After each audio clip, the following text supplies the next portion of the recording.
మొన్న వైసీపీ మహిళలు ఒక ర్యాలీ చేశారు.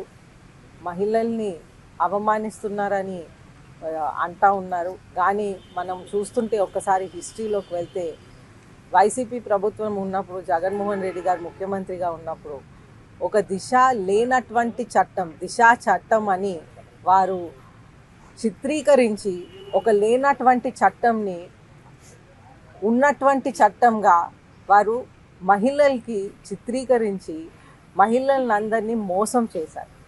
అయితే ఈ లేనటువంటి చట్టం ఏదైతే దిశా చట్టం ఉందో అది లేనటువంటి చట్టమే కాకుండా ఆ లేనటువంటి చట్టానికి ఒక పోలీస్ స్టేషన్ అని, దిశ పోలీస్ స్టేషన్ అని కూడా ఓపెన్ చేశారు. అలాగే లేనటువంటి చట్టంకి దిశ యాప్ అని కూడా ఒక యాప్ అనేది పెట్టారు. అయితే చట్టం ఎప్పుడైతే లేదో పోలీసోడు ఏ విధంగా ఆయన పని చేయగలడు అనేది ముఖ్యంగా నేను అడుగుతా ఉన్నాను. అయితే లేనటువంటి చట్టానికి పోలీస్ స్టేషన్ ఓపెన్ చేశారు. అయితే ఎవరైనా మహిళలకి ఏమైనా అవుతే అక్కడికి వెళ్ళి కంప్లైంట్ ఇస్తే ఆ పోలీసోడికి కూడా యాక్చువల్గా తెలుసు మనం ఏం చేయలేమని, కానీ ఆయన తప్పనిసరిగా ఆ కంప్లైంట్ ఏదో రాసుకొని బుర్ర ఊపేసి ఆ మహిళని పంపించేయాలి అక్కడి నుంచి, అంతే. కాకపోతే మనకి లేనటువంటి చట్టం నీ ఉన్నటువంటి చట్టంగా చూపెట్టి పని చేయలేని విధానంగా ఒక పోలీసు వ్యవస్థని వాళ్ళు చేశారు. అయితే ఏమైందంటే ఇప్పుడు ఈ క్రైమ్ రేట్ అనేది ఏ యాక్షన్ తీసుకోలేరు కాబట్టి క్రైమ్ రేట్ అనేది మన రాష్ట్రంలో మహిళల మీద విపరీతంగా పెరిగింది. అయితే ఇది వైసీపీ ప్రభుత్వంలో చేసినటువంటి పని.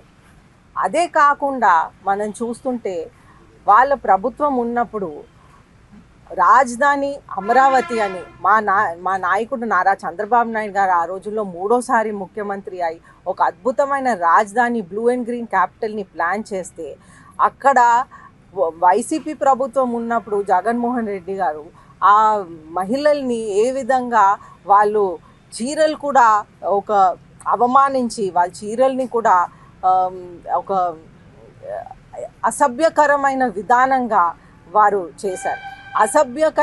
అసభ్యకరమైన విధానంగా మహిళల మీద మాట్లాడేవారు. సోషల్ మీడియా పోస్టులు కూడా అసభ్యమైన విధానంగా పెట్టేవారు.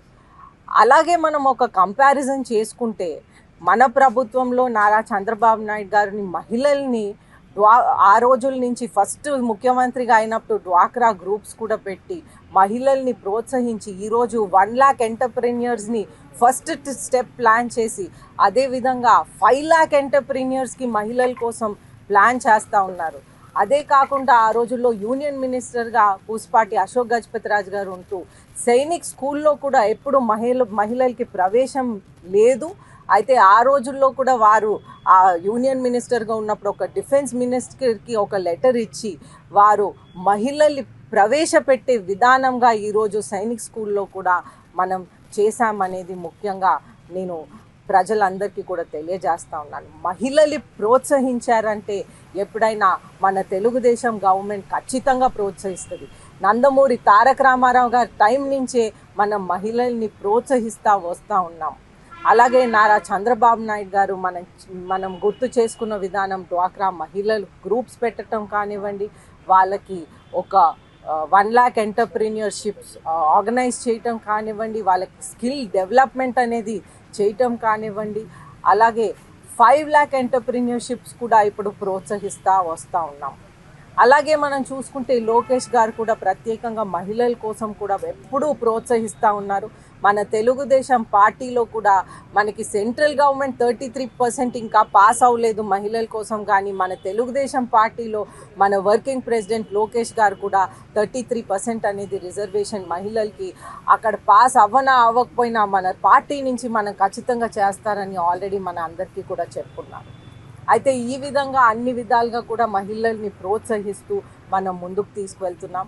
వైసీపీ ప్రభుత్వం ఎప్పుడైతే ఉంటుందో అప్పుడే మహిళలకి చాలా కష్టకాలం వస్తుందని ముఖ్యంగా ప్రజలందరికీ నేను తెలియపరుస్తూ, ఎప్పుడైనా సరే మన ఎన్డీఏ ప్రభుత్వం తెలుగుదేశం పార్టీ నారా చంద్రబాబు నాయుడు గారు ఉన్నప్పుడు మహిళలకి సేఫ్టీ అండ్ ఎంటర్ప్రెన్యూర్షిప్లో ప్రోత్సాహన, వాళ్ళ ముందుకు రావడానికి ఒక ప్రోత్సాహన అనేది జరుగుతుంది అనేది ముఖ్యంగా తెలియజేస్తూ సెలవు తీసుకుంటాను. ధన్యవాదాలు.